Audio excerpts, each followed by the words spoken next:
Hello and welcome to the 7th edition of the Goa Arts and Literature Festival. Today with us we have Dr. Constantino Xavier, who is a fellow at Carnegie, India, New Delhi. Hello sir, it is a pleasure to have you. Hi. Yes. Thanks. So sir, I would like to start off with that majority of India believes that Pakistan is a terrorist state. But you have your PhD in South Asia Studies. How far do you agree to this? Well, I don't think it's a matter of opinion. The facts speak for themselves. Pakistan has, for many years, used terror networks to get leverage over India, to get the world's attention, to get its purposes and its policies. And I think that's today quite well established that despite a lot of support to Pakistan, a lot of trying to understand Pakistan and its problems, there are certain sections in Pakistan, particularly in the military establishment, which have made terror a matter of state policy. And I think more and more you see even in the West, not only in India, the United States and in Europe, many countries understanding and losing their patience in that sense with Pakistan on this issue. Yes sir, yes sir. Now sir, majority of India believes that Pakistan is a terrorist state. But since you have your PhD in South Asia Studies, do you agree with the statement? So there's two main reasons. One is a bit of a personal reason. My origins come back here to Goa, where my father's from. So I came often to Goa for my holidays. I got interested in India, identified with several things in India, and got interested in that on the personal level. But on the professional level, I had two choices. One was to stay in Europe, where I grew up, learn Europe, or learn India from Europe.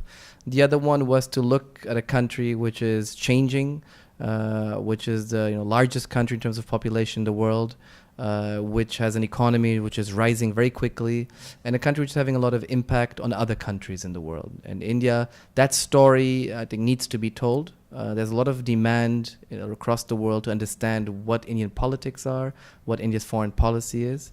And therefore, I thought of it as a very interesting opportunity to try to understand, come and study India in India, because that's what I did. I came to India to study here and get to know India better.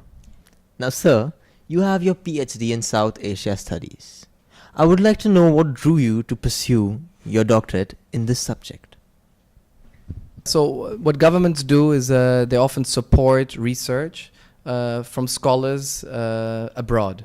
So the US Fulbright program, which sponsors thousands of students to come to the US to study in the US, sponsored my PhD, for example, in the US to study India, not to study the US. So you have the US government sponsoring a Portuguese citizen to study India in the US.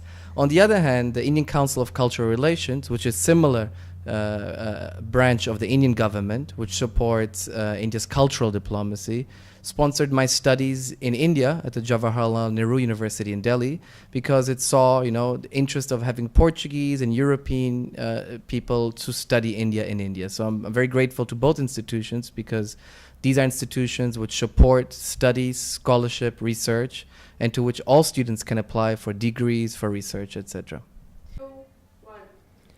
Your bio says that you are Indo, German, and Portuguese. Which of these were you most inspired by? I mean, I think we're all made of several different identities and several parts. We're all made of one identity. I think each of us is one identity, but that reflects a lot of influences. I mean, you told me you're from South Goa, but you go to school in North Goa. Are you a South Goan or a North Goan? You're a bit of both, I'm sure, and there's many influences to you. Similar to me, I grew up in different parts of the world. I've lived in different parts of the world. I feel very privileged to have been exposed to different cultures. I spoke to you about JNU, the university in New Delhi, which is a small microcosmos of all of India. I've studied together with students from Kerala, Tamil Nadu, Northeast India, Kashmir. So I got to know friends from all of India. I got to see those many parts of India. So I think the same way no Indian has only one identity, I also have several. They sound a bit more complex, but believe me, they don't give me trouble. Fair enough, sir. How important are festivals like the Goa Arts and Literature Festival in fostering good relations with our neighbors? So there's two things I see which are very interesting in the Goa Arts and Literature Festival, and I think it's very important that you have a lot of sponsors supporting this from abroad, from India, private sector, the ICCR, the government of India, the state of Goa. And I think there's two main reasons why they should continue to do this and sponsor this. The first one is that you have a lot of these festivals happening in big cities and in large scale. The Jaipur Literature Festival, now you heard recently the Times of India Festival in Delhi. And you know, it's very difficult to have the calm time to discuss and think about things in big Indian cities if you're surrounded by 15 million people. So I think Goa, the setting, allows for a much calmer, relaxed, deeper discussion about very important issues in literature, arts, sciences, politics, which can be held here in Goa. And the second reason is I think it's also important that you don't have all these festivals and cultural events happening in the typical cities in London, New York, Paris, and the biggest cities around the world. It's very important for India to bring foreigners to India. It's very important for India to captivate talent from abroad, specialists, writers, artists, to come and have this debate in India and about the world. So it's not only discussing India in India. I think these festivals allow for a discussion about the world from an Indian perspective and in India. And no better place than Goa, which is a very open place, as you know, and I think you and I are product of that openness because of what happened 500 years ago. There's a fusion of cultures and a very deeply entrenched openness to the world here in Goa, a bridge between India and the world. Yes, sir. True that. Yes. So, sir, since this is your second time at the Goa Arts and Literature Festival, I would like to know from your point of view, what do you look forward to in the near future for this festival? So, I mean, I come from a background of international relations. I don't work against or for governments. I work with governments. And similarly on private sector, private companies, I try to understand what private companies want, what business interests are there, etc. So I think the Goa Literature and Arts Festival is focused on arts, literature, culture, history, and that is very important.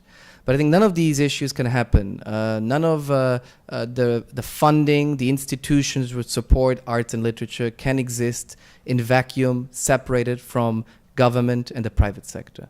And I think it would be very interesting if this festival could start drawing in people from the government sector and also from the private sector, business people, entrepreneurs, young people at startups in Bangalore, in Hyderabad, who are developing new technologies which are really leading globally, and they're built here in India. People in government, why? Because they're regulating. They're deciding how the laws should be built and designed to regulate business, how you should invest or not invest. The government decides and parliamentarians decide of what are technologies which can be developed or not. So at Carnegie India, we just had a very big technology summit in Bangalore this week. A unique debate on what new technologies, whether it's artificial intelligence, unmanned aerial vehicles, biotechnology, computer technologies, how that is going to change our lives. And I think that has a lot of implications also for literature, arts, culture, and society, which we're discussing this festival. And I think it'd be very interesting if this festival could bring in more of those people to discuss those issues. Thank you, Dr. Xavier. Thank you, everyone, and that was with us, Dr. Constantino Xavier, and this is me, Samuel Pereira.